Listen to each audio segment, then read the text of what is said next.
This is the plant shelf that we built a while back when I moved here. You can see it's kind of dusty, it's kind of crusty. It needs to be cleaned up, but it's also been dealing with spider mites. I traveled once with a plant that had spider mites, and they also traveled around all of my plants. So the plants that have spider mites, I have already removed, hence all of these gaps and everything like that. So they are on the floor, but I am treating every single one of these plants as if they have spider mites. Now, as for the ones that I definitely know had and have properly treated multiple times, they're just chilling down here. I've treated them. I'm like pretty confident they don't have anything. However, I am going to treat everything again. I am not taking any risks because spider mites are the bane of my existence. Here's the plan of attack against, I guess, counterattack against the spider mites. We are going to first take all of these plants, take them to the sink, wash them, then spray them with neem oil and add some more diatomaceous earth. I want to do it in the sink so I don't deal with the mess, which is step number 2. This is completely destroyed. There's diatomaceous earth, there's dirt everywhere, there's just a bunch of things. I just want to clean this up. So after I clean everything, I'm then going to move on to step 3, putting all of the plants back. However, now that I've lived here, I can tell you some of these plants get too much sun, aka the pothos, which is why they look so sad. So I'm just going to move the plants around according to what looks best. After that, we're just going to have to keep monitoring, hope that there are no more spider mites. You're seeing the plants here and the plants on the floor. There are also plants over here that I need to treat as well. There's the very large Monstera alba, which we are going to actually physically shower. Let's start by moving all of the plants off the shelf. If you're like, how do you keep getting spider mites? Yeah, same. I don't know. I don't know where they come from. Do have a few guesses. I did get some new plants. I also just started the garden, and I also just owned calatheas and they somehow spawn there. I'm gonna just show off some of these plants as we go.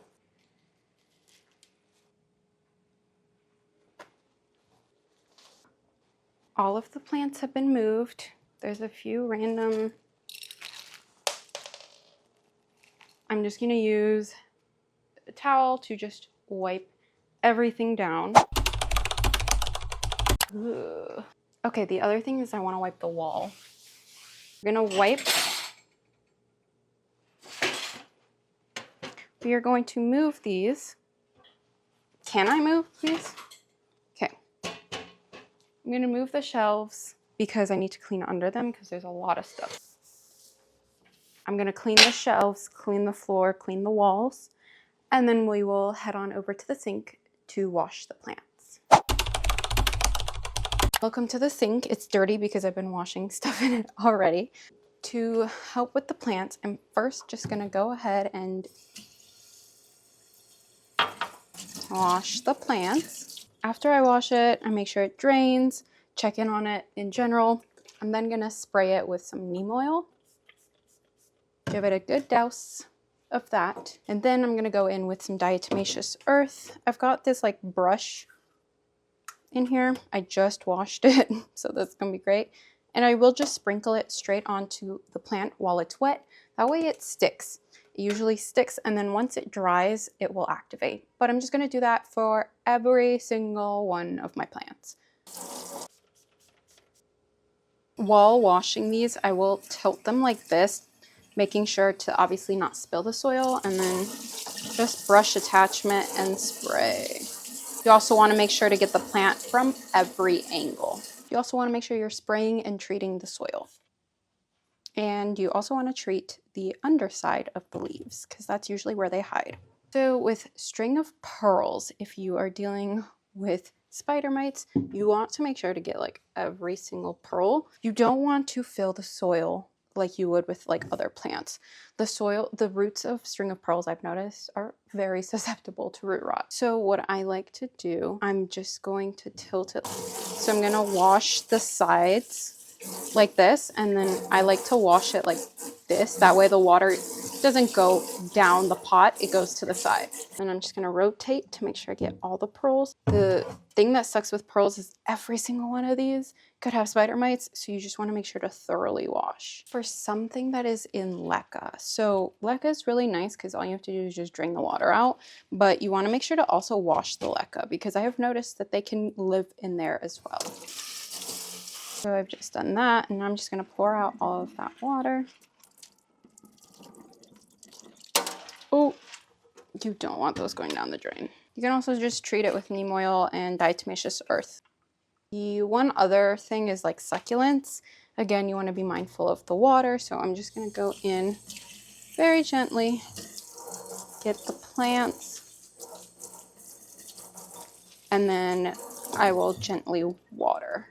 After that, I will also treat them the same way. So that's basically every type of plant. I'm just gonna go through and do the rest of these off camera. Everything has been cleaned and it is time to put them back on the shelves. So what's left is my giant Monstera elbow, giant Syngonium elbow, and my vanilla bean, orchid, and my jasmine. So let's head on over to my shower and get them clean. Welcome to the bathroom. We're gonna start off with the vanilla bean. How am I going about this? I think I'm just gonna turn on the shower and go for it. What am I doing? Oh, my pants are soaked. I'm gonna make sure to water it because she definitely needed that. That was actually a lot easier. I feel like I could have put all the plants. Next is the Syngonium elbow. That went well. Last but not least, the Monstera elbow. I can't hold this one up. I literally can't. Oh, the pot is getting soaked. I think like this. Let me give it a shampooing. I'm just gonna keep rotating until I get all of the leaves. We're done showering. Oh my gosh. I'm gonna tilt it over and drain out the excess wool. I crushed my toe. I'm gonna spray them with neem oil and sprinkle the diatomaceous earth. These guys are done. Let's head on back over to the plant shelf. The plant shelf is complete. Everything has been treated. Everything hopefully will be okay. I don't know yet. I'm just gonna let them sit like this. If I do find some more pests, I'll just go in and do the same round of treatment again every couple of weeks. You don't want to do this too often because neem oil does impact the plant. It says it on the back of the bottle to only do it every couple of weeks. And so that's what I'm gonna do. The diatomaceous earth should pick up any of the bugs that the neem oil doesn't, and vice versa. So hopefully these guys will be okay. But for now, this is what the plant shelf looks like. And I will be back with positive updates very soon.